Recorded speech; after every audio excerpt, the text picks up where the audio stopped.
बड़ा आशीर्वाद, मैं तो आशीर्वाद मानता हूँ कि ओंकारेश्वर के संतों ने हमेशा आशीर्वाद दिया है, मंच पर बोलते संत भी ले रहे हैं। ये कोई प्रवचन का कार्यक्रम नहीं है, मैं आज परिक्रमा उठा रहा हूं,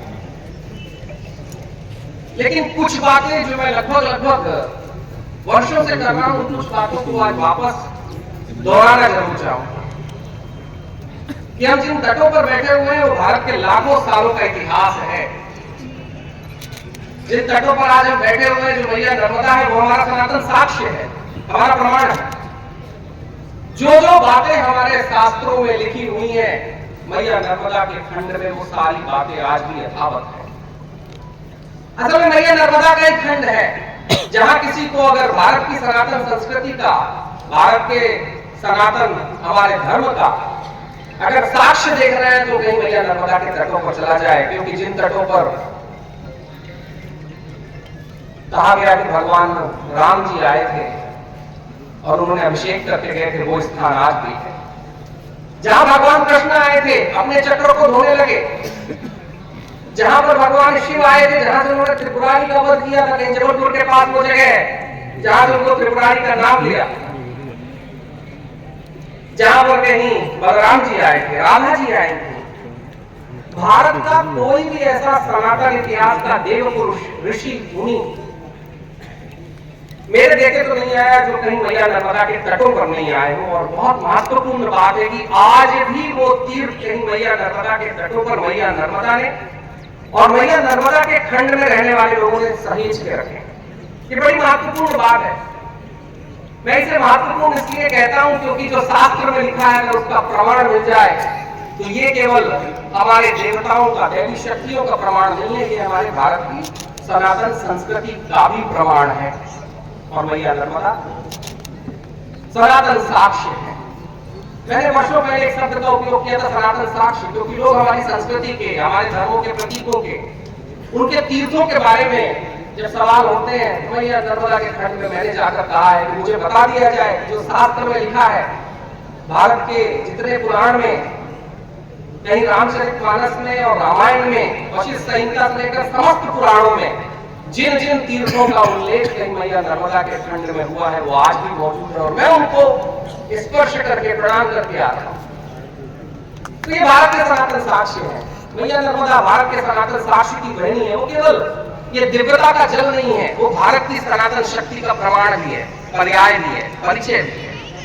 और इसीलिए मैया नर्मदा की परिक्रमा भी है, क्योंकि जब मैया नर्मदा की परिक्रमा करते हैं तो केवल दैवीता से परिचित नहीं होते, हम भारत के पूरे सांस्कृतिक इतिहास से परिचित होते हैं। और भारत की सनातन संस्कृति में एक ही बात है, हमारा इतिहास, क्योंकि हम ही हैं जिनके पास इतिहास है, इसलिए तो हम सनातन है। सनातन इसलिए सनातन है क्योंकि सनातन के पास अपना साक्ष्य है, अपना इतिहास है। बाकी सबका इतिहास भूल गया। 2000 साल पहले जब भगवान राम जी मैया के तटों पर आकर कहीं तपस्या करके गए थे, उन स्थानों का मिलना हमारे भारत के 17 लाख सालों का हमारा अपना परिचय है। और जब ये परिचय लोग परिक्रमा करते हुए जाते हैं तो केवल दिव्यता का आशीर्वाद नहीं लेते, वो भारत की पूरी सनातन संस्कृति का आशीर्वाद लेते। एक महत्वपूर्ण घटना है, मैंने कहा कि प्रवचन का कार्यक्रम नहीं है और मैं प्रवचन नर्मदा जी के खंडों में शायद अगले 120-150 दिनों में रोज दूंगा, लेकिन कुछ महत्वपूर्ण बातें थी जो मैं चाह रहा था कि ओंकारेश्वर में माननीय मुख्यमंत्री जी के रहने पर मैं आप सबसे साझा कर सकूं। आज जो स्टाल्स ऑफ ग्लोबल की जो बात हो रही है, ये जो टेक्नोलॉजिकल इनोवेशन की बात मैया नर्मदा जी के खंडों में मैया के आशीर्वाद से हो रही है, ये मुझे लगता है मैया नर्मदा का बड़ा नूतन आशीर्वाद मिला कि जिन जिन पथों से तो हम कहीं पर भी मैया के किनारे से जा सकते हैं, लेकिन अगर हमारे पास अपने तीर्थों का परिचय है तो फिर हम लोग मैया नर्मदा के केवल रोड नापते हुए मैया की परिक्रमा नहीं करेंगे, तीर्थों में जाकर उनको प्रणाम करेंगे, उनके इतिहास से परिचित होंगे। ये बहुत मुझे लगता है कि जब तीर्थों से हम लोग परिचित होने लगेंगे तो अपने सनातन संस्कृति से भी परिचित होने लगेंगे, अपने देवताओं से परिचित होने लगेंगे, अपने शास्त्र से परिचित होने लगेंगे। क्योंकि अगर कहीं पर कहा जाए कि भगवान राम यहाँ पर आए थे तो मेरा दावा है कि आज कहीं लोग खोजने की कोशिश करेगा कि किस शास्त्र में लिखा है कि भगवान राम यहाँ आए। और जब वो शास्त्रों को खोजेगा तो मुझे लगता है वो शास्त्र की भी यात्रा करेगा, शास्त्र को भी पढ़ेगा। ये ऐप केवल परिक्रमा मार्ग का पथ नहीं है, बल्कि संस्कृतियों को जोड़ने का भी है। भारत में अभी तक का जो डेटा है, जो मेरे को आया है, मुझे पता नहीं 3 लाख लोग परिक्रमा गाड़ी से या पैदल करते हैं, जो मेरे गुजरात के डेटा है। अगर 3 लाख लोग मैया नर्मदा के खंड से होकर जा रहे हैं और वहां की संस्कृतियों से परिचित होकर जाए, वहां की बोलियों और भाषाओं से परिचित होकर जाए, वहां रहने वाले क्रांतिकारी जिन्होंने कहीं भारत की स्वतंत्रता में योगदान दिया था उनका, जिन्होंने समाज में योगदान दिया था उनका, अगर उन सब से परिचित होते हुए मैया नर्मदा की परिक्रमा कर रहे होंगे तो मुझे लगता है कि भारत की सनातन एकता को एक बड़ा बल मिलेगा। ये काम भी एप्लीकेशन करेगा जो हमें हमारे इतिहास से परिचित कराएगा। हम अपने इतिहास से अभिज्ञ हैं, हमारी भूल है कि हमने इतिहास को छोड़ा तो हमारी सनातन संस्कृति के ऊपर प्रश्न रखे गए। मैंने गौरव जी को कहा था कि ये ऐप केवल एक टेक्नोलॉजी का एस्पेक्ट, सॉफ्टवेयर का एस्पेक्ट नहीं है, इसमें संस्कृति हो, इसमें भोजन पद्धति हो, मैया नर्मदा के खंड में रहने वाली जनजातियों के बारे में जानकारी हो, वहां के समाज में योगदान देने वाले लोगों के बारे में जानकारी हो, वहां की बोली भाषा और वहां रहने वाले लोकगीतों के बारे में जानकारी। जरा सोचिए, इन सब जानकारियों के साथ जब कोई परिक्रमावासी चलेगा तो मुझे लगता है कि अमरकंटक से लेकर खंभात की खाड़ी तक वो 3 लाख लोग जब अपने अपने गाँव में वापस लौट कर जाएंगे, शहरों में लौट के जाएंगे, तो एक बहुत बड़ा परिचय लेकर जाएंगे। और अगर मैया नर्मदा के खंड से ये परिचय होता है तो मुझे लगता है कि मैया नर्मदा जैसे सारे कल्पों में जीवंत रहते हुए कहीं मार्कंडेय मुनि को बार बार आशीर्वाद देती रही है, तो इस सनातन संस्कृति को एक बार पुनः आशीर्वाद देंगी। मैंने जो एक सीड बॉल्स की बात सोची थी, असल में इसमें जगह हम लोग अक्सर ये कहते हैं कि मैया नर्मदा के खंड में पेड़ नहीं लग रहे। मैं बहुत स्पष्ट कह रहा हूँ, हमारी जवाबदारी इसमें है। अगर हम 3 लाख परिक्रमावासी मैया नर्मदा के खंड में अगर 5-5 बीजों को लेकर जाएं और अगर हर साल रोपित करेंगे, 15 लाख बीज रोपित किए जाएंगे। उन 15 लाख में मैं कहता हूँ 50,000 भी जीवंत रह गए और उन 50,000 में 10,000 वर्ष भी प्रति वर्ष अपनी आयु को प्राप्त हो गए। मुझे लगता है कि 10 सालों में मैया नर्मदा का स्वरूप वैसा होगा जैसा स्वरूप कहीं रामायण में कहीं वाल्मीकि महाराज जी ने कहा। हम परिक्रमावासियों को कहीं मैया नर्मदा के खंड के लिए स्वयं जागृत होना पड़ेगा। मेरा प्रयास है कि अगले इस वर्ष तो मैं खुद लेके जा रहा हूं, अगले वर्षों में ओंकारेश्वर से लेकर मैया की खंभात की खाड़ी तक और वहां अमरकंटक तक जहां जहां हो सके जो जो सेवा के प्रकल्प चल रहे हैं वहां हर एक परिक्रमावासियों को 5 बीजों को रोपित करने का एक आग्रह किया जाए। मुझे लगता है वो आग्रह अगर सफल हुआ और मैया कृपा करेगी तो हम अपनी जवाबदारी निभा पाएंगे, मैया नर्मदा के खंड को वैसा कर पाएंगे नहीं जैसे कि वाल्मीकि महाराज ने देखा। और आज मैं एक विशेष महत्वपूर्ण बात है, मैं ज्यादा समय नहीं लूंगा, माननीय मुख्यमंत्री जी को आगे की यात्रा करनी है कि हम जब मैया नर्मदा के खंडों में जाते हैं, परिक्रमा करते हैं, ये केवल स्वार्थ का न्याय नहीं, ये केवल स्व के आशीर्वाद की बात नहीं। अगर हमने स्वयं आशीर्वाद पा लिया मैया नर्मदा से और बाकियों को आशीर्वाद पाने के मार्कंडेय मुनि जी ने जब श्रेष्ठ माता युधिष्ठिर को जब कहीं मैया नर्मदा के खंड की कहानी कही, मुझे लगता है वो सबसे बड़ा धर्म। जब युधिष्ठिर जी ने पूछा कि बताइए किन तीर्थों में जाया जाए, कहां जाया जाए, तो मार्कंडेय जी कहते हैं जाओ मैया नर्मदा के खंड में जाओ, वहां तो सब है। सारे तीर्थ, समस्त तीर्थ जहां स्नान करने के लिए आते हैं वो मैया नर्मदा, जहां सारे तीर्थ आते हैं। मार्कंडेय जी बड़ी अद्भुत भाषा में कहते हैं कि जहां समस्त तीर्थ स्नान करने आते हैं वो मैया नर्मदा। तो मैया नर्मदा की परिक्रमा है तो बड़ी व्यक्तिगत आध्यात्म की है, धर्म की है, तपस्या की है, तप के आधार पर उतरने की है। लेकिन मुझे हमेशा लगा कि भारत की संस्कृति में जब जब कोई तप हुआ है, जब जब कोई व्यक्ति तप में गया है, तप में केवल स्वार्थ नहीं हुआ, परमार्थ भी हुआ है। मैं मैया नर्मदा से एक निवेदन लेकर आप सभी से, संत समुदाय से एक आशीर्वाद लेकर निकल रहा हूँ। ये मेरी पैदल दूसरी है, गाड़ी से एक बार और की है। इस दूसरी परिक्रमा में जो जो थोड़े मोड़े प्रयोग लेकर चलने की कोशिश कर रहा हूं, उन प्रयोगों में आपका आशीर्वाद मिले, मैया नर्मदा का तो आशीर्वाद है। और साथ ही साथ उस आशीर्वाद के साथ साथ मैया नर्मदा के खंड में जो 21वीं सदी के मेरे साथ चलने वाले लगभग जितने लोग हैं सब युवा बच्चे हैं। कुछ अभी कॉलेज भी गए ही हैं, कुछ कॉलेज से निकले हैं। मेरे साथ चलने वाले सबसे अधिक आयु में लगता है कि बच्चों में तो सब 25, 26, 27, 28 साल के हैं। मुझे लगता है कि जब 28 साल के, 22 साल के, 23 साल के युवा जब मैया नर्मदा की परिक्रमा में उतरते हैं और नियमों के साथ उतरते हैं, शास्त्रों का अध्ययन करके उतरते हैं, तीर्थों की बात करते उतरते हैं, मैया नर्मदा के अध्याय में सीट बॉल से लेकर अगर गौरव जैसे युवा एंटरप्रेन्योर अगर वो मैया नर्मदा के खंड में आकर कुछ करने की कोशिश करते हैं, तो मुझे लगता है मैया नर्मदा कहीं हम सबको बड़ा आशीर्वाद दे रहे। वो आशीर्वाद युवाओं को चलने का दे रहे, वो आशीर्वाद गौरव जैसे लोगों का। मैं कल आनंद में गौरव को कह रहा था कि तेरी कंपनी का नाम आगों से लिया नहीं जाएगा, स्टाल्टो। हमारे 12 ज्योतिर्लिंग, ओंकारेश्वर, और एक अर्थ में तो मंगलेश्वर है मूल मंत्र में। तो ये परमात्मा की लीला वो किस रूप में कहाँ कैसे चले, कहाँ जाए, कहाँ आए। लेकिन ये मंच पर विराजमान श्रद्धेय गुरुवर विवेक जी, महंत कैलाश भारती जी, महानिर्वाणी अखाड़ा ओंकारेश्वर, आपको प्रणाम करता हूँ।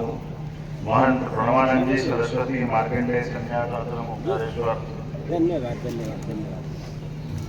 महंत मंगलदास रोटी वाले बाबा, जहाँ कोई भूखा हो तो मंगल मंगल याद करे। हर जगह अन्य क्षेत्र की व्यवस्था में मंगलदास जी महाराज अपने कोविड के कठिन काल में भी जगह जगह लोगों को भोजन कराते दिख रहे थे। ऐसे तो सभी संत का आप सबको प्रणाम करता हूँ। संत का जो ये भगवा वस्त्र है, इस भगवा वस्त्र की ही विशेषता है। हमारी चराचर जगत में सूर्य से हम ऊर्जा पाते हैं और जीवन पाते हैं, और ये हमारी संस्कृति की विशेषता है। कोई भी कार्यक्रम, कोई भी काम बगैर दीप प्रज्वलन के हमारे यहाँ हो नहीं सकता है। और दीप का प्रज्वलन करना मतलब जीवन का प्रारंभ करना, वो हमारे लिए सूर्य का प्रतीक के नाते से जाना जाता है। और उस दीप के प्रकाश से हमको ऊर्जा मिलती है, हमको जीवन मिलता है, आनंद मिलता है। लेकिन हमारे बीच में ये जीते जागते सूर्य की भांति हमारा जीवन आलोकित करते सभी संतवृंद को वाकई प्रणाम करता हूँ, जो अपने शरीर के वस्त्र के रंग के आधार पर अपनी ऊर्जा, अपनी ऊष्मा, अपने मार्गदर्शन, अपने एहसास से हमको एहसास कराते हैं।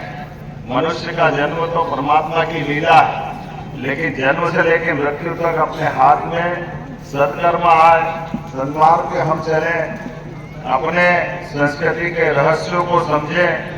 लौकिक अलौकिक दुनिया के बीच में जीवन की इस मार्ग पर आने वाली कई सारी कठिनाइयों के बीच भी हमारा मार्ग भटके नहीं। इसलिए परमात्मा की लीला है। कई जो लोग न जानते वो हमको कोई देवी देवताओं में देखते हैं, लेकिन हमारी सनातन संस्कृति तो इतनी विशाल है, जहाँ हम अपने यत् पिंडे तत् ब्रह्मांड है, जैसा पिंड है वही ब्रह्मांड है। इसलिए हमारे लिए वो हो सकता है, वो कहते हैं ये नदी है, उनके निगाह में जो नहीं समझते उनकी निगाह में नदी है, और हम कहते हैं हमारी माता है, या हमको आशीर्वाद देती है, ये लालन पालन करती है, ये उनका आशीर्वाद है। नदी, पहाड़, पर्वत, प्रकृति की सभी लीलाओं में हम सब परमात्मा का वास देखते हैं। और उसी आधार पर अब तो ये बात हमारे आगे नहीं आ रहा ना, आगे लेकर के जगदीश चंद्र बसु ने सिद्ध कर दी कि ये जो प्रकृति है, इस प्रकृति के पेड़ पौधे, इसमें भी प्राण, ये उनको नहीं मालूम, हमारी सब संस्कृति वालों को तो मालूम। लेकिन ऐसी एक नहीं कई सारी रहस्यों के बीच आज बदलते दौर में यशस्वी प्रधानमंत्री के नेतृत्व में भारत ने अपनी एक विशेष पहचान दुनिया के बीच बनाई।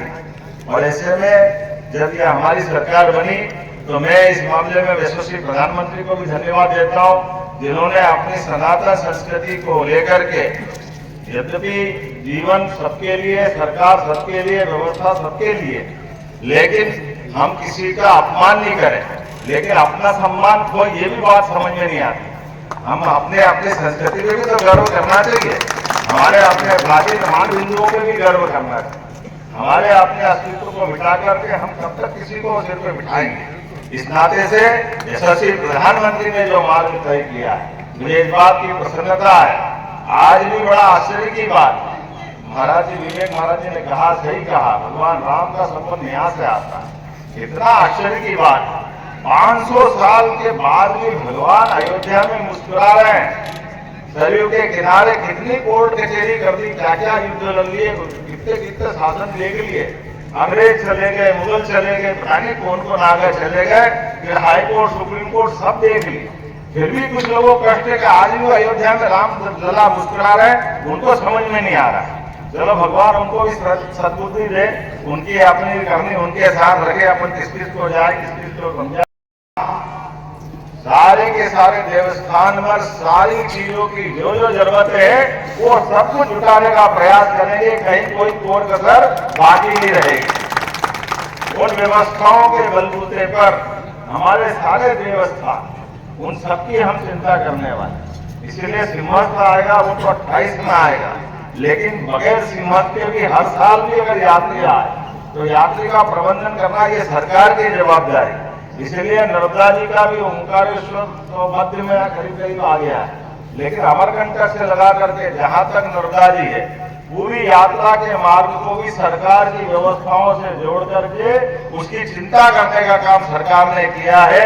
उस व्यवस्था का हिस्सा सरकार बनेगी। जहां जहां आप सबके मार्गदर्शन में लगेगा कि अन्य क्षेत्र के लिए कोई व्यवस्था बनाना है, कहीं छाया के शेड बनाना है, कहीं हमारे लिए स्नान की और बाकी कुछ व्यवस्था जुटाना है। यद्यपि मुझे इस बात का आनंद है कि हजारों लाखों साल से परिक्रमा निकलती जा रही है, लेकिन परिक्रमा में परिक्रमावासी कुछ नहीं मानता, वो केवल माँ की भक्ति मानता। वो भक्ति की शक्ति से परिक्रमा पूरी करता, लेकिन भक्ति की शक्ति से तो सदैव करते ही रहेंगे जब तक करना है। लेकिन जब शासन अगर आपने बनाया तो शासन का भी उत्तरदायित्व है, तो शासन कैसे पीछे रह सकता है। आपके पैर में कांटे लगे तो हमारी सरकार चलाना बेकार है, हमारे लिए लगेगा कि हम कौन सी दुनिया में आ गए। हमारे परिक्रमावासी को अगर कुछ व्यवस्थाओं में कहीं कमी कसर को दिखे तो उस व्यवस्था के लिए तो हमको चिंता करना चाहिए उसकी सारी व्यवस्थाओं को लेकर। लेकिन ये मैया का भी इतना विशाल रूप है, कहाँ अमरकंटक और कहाँ समुद्र तक, लेकिन माँ रेवा की कृपा ही ऐसी है। दुनिया में कहीं भी सत्यनारायण की कथा करो, यहाँ करो देश में या विदेश में, रेवा खंडे से समापन होता है। ये मैया की विशेषता है, ये मैया की विशेषता है। इतनी कृपा है उनकी, जो समझे वही समझता, नहीं तो लल्ला बिल पत्र भैया जितना सत्यनारायण की कथा में सार आया वो सबको समझाने के लिए पर्याप्त है। जैसा भाव रखोगे वैसे ही प्रसाद मिल जाएगा। मौका आया है, महाराज जी ने थोड़ा सा, विवेक जी ने अपना एक मार्ग लिया। मैं थोड़ी सी यद्यपि उनकी इस जीवन के बजाय उनके पुराने जीवन पे बात करना चाहूंगा। आमतौर पर वो मना करते हैं मत बोलो। जो अध्यात्म है, जो हमारे संत का अंदर का जो आत्मबल है, वो आत्मबल कितना विराट होता होगा। आपके अपने जीवन काल में आप कुल 2 भाई थे। एक भाई पहले संत बन के निकल गए और आपने तो अमेरिका में पढ़ाई की, अमेरिका में पढ़ाई की, कुछ साल अमेरिका में सर्विस की, बाद में कोरिया में सर्विस की, और सारी सर्विस को माता पिता आपके सामने बैठे मैं आपको प्रणाम करता हूँ। ये माँ की कृपा है, आपकी माता पिता के आशीर्वाद है। माता पिता मेरे भी आपको प्रणाम उसी भाव से करता हूँ। आपने उस जीवन में के अंततः परिवार में हम अपना जीवन बताएंगे, लेकिन ये परिवार का बजाय जैसे मैंने कहा यत् पिंडे तत् ब्रह्मांड, ये केवल कहने की बात नहीं। जब हमने ब्रह्मांड से अपने आप को जोड़ा है तो ब्रह्मांड की तरह भी हमको बनना पड़ेगा कि सारा परिवार हमारा। इसीलिए हम वसुदेव कुटुंबकम की बात करते हैं, इसीलिए वसुधा से जोड़ते हैं। ये मूल दर्शन हमारे सबके सामने। इसलिए उस सांसारिक जीवन में वो सारे आकर्षण विकर्षण आपने देखे, लेकिन अंततः हमको इस शरीर के साथ एक समय तक ही समय गुजारना है। आज नहीं तो कल ये पूरा होने वाला है। हमारी आत्मा रहेगी कि हम किसी के साथ गुजारते, बाल बच्चे घर परिवार, लेकिन जन्म से लेकर मृत्यु तक अकेले ही आया अकेले ही जाएगा। ये सब यहीं का यहीं छूटने वाला है। इस दर्शन को समझने के लिए ये जो आपका मन का सुदर्शन है, इस सुदर्शन के आधार पर अपने जीवन की लाइन तय होती है। और इस नाते से मैं निश्चित रूप से इस यात्रा की भी शुभकामना देता हूँ, मंगल कामना देता हूँ। आज मैं अपनी ओर से आपने जो अच्छे अपने मन के कई नए प्रयोग भी किए हैं कि अगर हमारी यात्रा हो रही है नर्मदा जी के किनारे तो वृक्षारोपण भी होना चाहिए, पौधारोपण होना चाहिए। और आपने ये जो हमारे पास एक मन का संकल्प दिया है, सरकार के माध्यम से भी मैं आपको आश्वस्त करता हूँ, ये जो आपका प्रयोग है, प्रयास है, वो भी चलना चाहिए। सरकार के स्तर पर भी कोई ऐसे प्रयास होंगे तो उन पर भी हम काम करेंगे। हमने पहले तय किया है, एक मंत्रिमंडल की 5 मंत्रियों की समिति भी बनाई जो इस मामले में पूरा काम करेगी।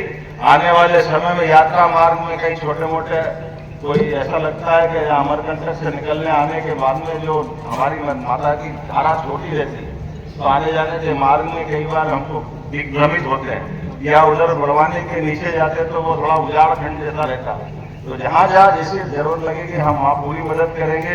इसके अलावा भी इन व्यवस्थाओं से जुड़ करके आपने और अच्छा प्रबंधन किया। आप तो रोगियों को निरोगी करने के लिए भी आपकी एम्बुलेंस की व्यवस्था भी लेके चल रहे हैं, जिसके माध्यम से आपने कहा कैंप लगाएंगे। आप कैंप भी लगाइए और जरूरत पड़ेगी तो आपको आसपास के हमारे बाकी चिकित्सा विभाग से जोड़ करके सभी अधिकारी यहाँ होंगे तो हम आगे निर्देश जारी करेंगे कि जहाँ जहाँ जरूरत लगती है हम वैसे ही उसकी व्यवस्था करेंगे। कि आपकी यात्रा के बाद में भी जरूरत पड़ेगी तो सारे प्रबंधन करने की जरूरत है। मैं उम्मीद करता हूँ इसके बाद आपने एक ऐप अच्छा बनाया, यात्रियों की सुविधा के लिए आधुनिक दृष्टि से भी चलने की जरूरत है। इस ऐप के माध्यम से आपने कहा है तो हमारी इसमें कोई मदद होगी तो वो भी हम करने के लिए तैयार रहेंगे। आज तो मैं इस अवसर पर मेरे साथ हमारे सभी सांसद विधायक सारे मित्रगण भी आए हैं। हमारे सांसद बंटी साहू जी भी है, या कहाँ है बंटी भाई, छिंदवाड़ा से आप भी आपके आशीर्वाद लेने आए हैं। हमारे नारायण पटेल जी मांधाता के विधायक भी यहाँ बैठे हैं। कहाँ है विधायक जी?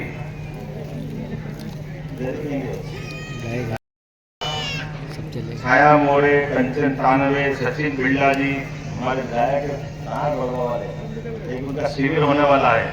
उस शिविर का मुझे बता रहे थे कि चुनाव संगठन के चल रहे थे, शिविर होने वाला। राजेश तिवारी जी मेरे से अनुमति ले रहे थे, हमने कहा तुम जल्दी मत करो, जरा बैठो, अभी बताता हूँ।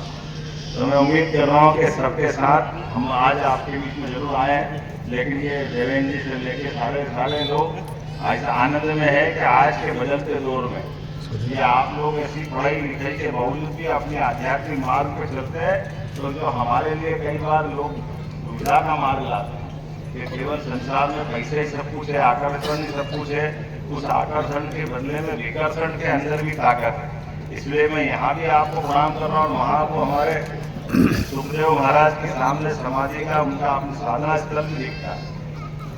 महाराज ये वही है ना, अपने वो भी BSc करे हुए।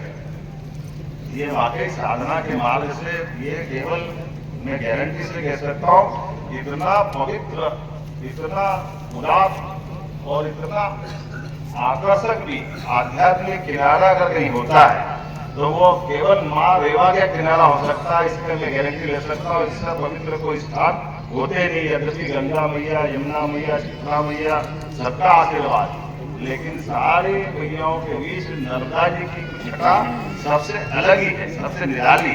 और उसको ओंकारेश्वर तो फिर सोने में सुहागा हो जाता है। इतना आनंद आ रहा है मुझे देख करके भी। परमात्मा करे मेरे कहाँ सरकार छक्के में यही बैठो आनंद लो। लेकिन सरकार की अपनी मजबूरी भी है, व्यवस्थाओं के साथ चलना पड़ता है। मेरी शुभकामना भी दे रहा हूँ, आपका आशीर्वाद बना रहे। और आप जहाँ कहीं जरूरत लगेगी या आपको या कोई भी नर्मदा परिक्रमा वासियों को प्रशासन की ओर से सदैव सभी मामलों में मदद रहेगी।